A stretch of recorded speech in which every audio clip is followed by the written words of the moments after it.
Pantheon Wars are large-scale guild events that are important in the life of each Pantheon. These events are designed to give each Pantheon the opportunity to show off their power. Pantheons. These are our equivalent of guilds, a familiar concept for MMO players. Any Pantheon can participate in these wars. The only requirement is that you have recruited 100 young gods. These are experienced players who have unlocked their god forms. Players will participate in these battles to fight for the title of the greatest Pantheon in all of Aelon. Our single server architecture allows us to put all the Pantheons from a single territory into competition with one another to see who's the greatest. We wanted these Pantheon versus Pantheon battles to be epic. This is high-end content for dedicated players, and we wanted the setting to match the importance. We discussed our ideas with Cecil Kim, the visual development director on God of War 3, and asked him to prepare a few concepts. Since ancient times, these heavenly temples have been scattered around Aelon, reminders of the time before Ael's era, symbols of the ancient powers that once ruled this world. To this day, these temples still contain objects and relics of unimaginable power.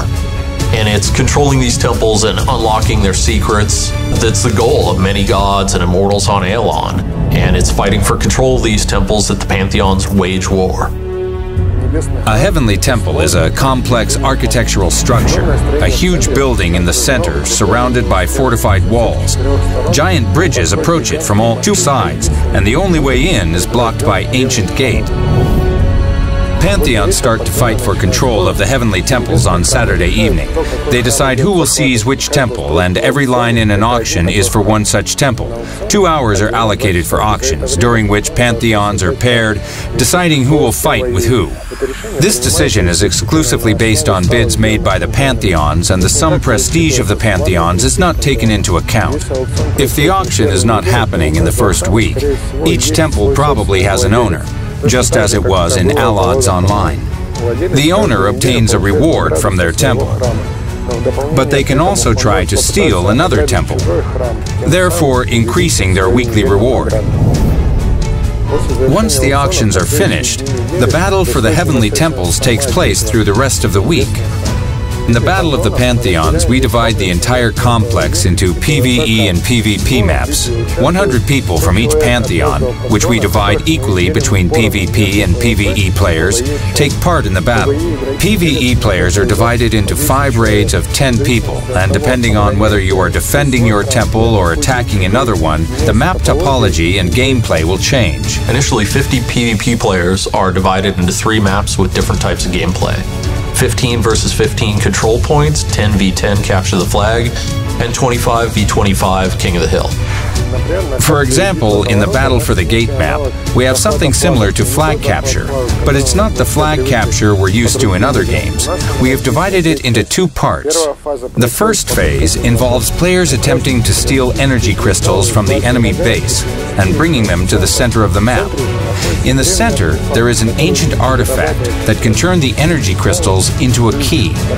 The second phase involves taking the key to the gates and opening one of 3 locks.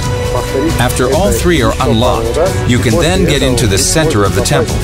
The first team to do this is the winner, and the losers are not allowed inside the gates. The Battle at the Gates is only one of 4 PvP challenges players will face. In addition, there are a number of PvE activities. To claim victory in the Pantheon Wars, players will need to get wins in both PvE and PvP activities. Players have 2 hours, and all events take place in parallel, with the exception of the final battle. Only the 30 best PvP players from each Pantheon take part in the final battle. The final PvP battle is the culmination of the Battle of the Pantheons. The strongest players from each Pantheon will participate in this challenge. The main feature of the final battle is the active use of god forms. You do not need to use the faith of your followers to transform into their god form. Where necessary, it can be activated for any player without using any resources. Control of the heavenly temples is not just for the bragging rights of your Pantheon, but for the rewards which they provide. Things like custom mounts, improvements to your progression in the Ascension Atlas, and unique status costumes. Atlas improvement will enable you to improve stat peaks, so that you will get not plus 10, but plus 15, 20, or even 25 might. Outfits that you can receive for taking control of a heavenly temple will give a serious boost to strength. And right now, Pantheon battles are the only place where you can get them. Players will have temporary access to the unique mounts and status costumes. The reason this access is temporary is because we plan to make seasons, and between each season, we'll create new rewards or improve the rewards from the previous seasons. This was just a quick overview of one of the high-end content types in Skyforge. In addition to Pantheon Wars, players will be able to look forward to raids, invasions, and a number of other systems we'll talk about in future dev diaries. Stay tuned, follow our news updates, or follow us on your favorite social channel, and we look forward to seeing you in-game.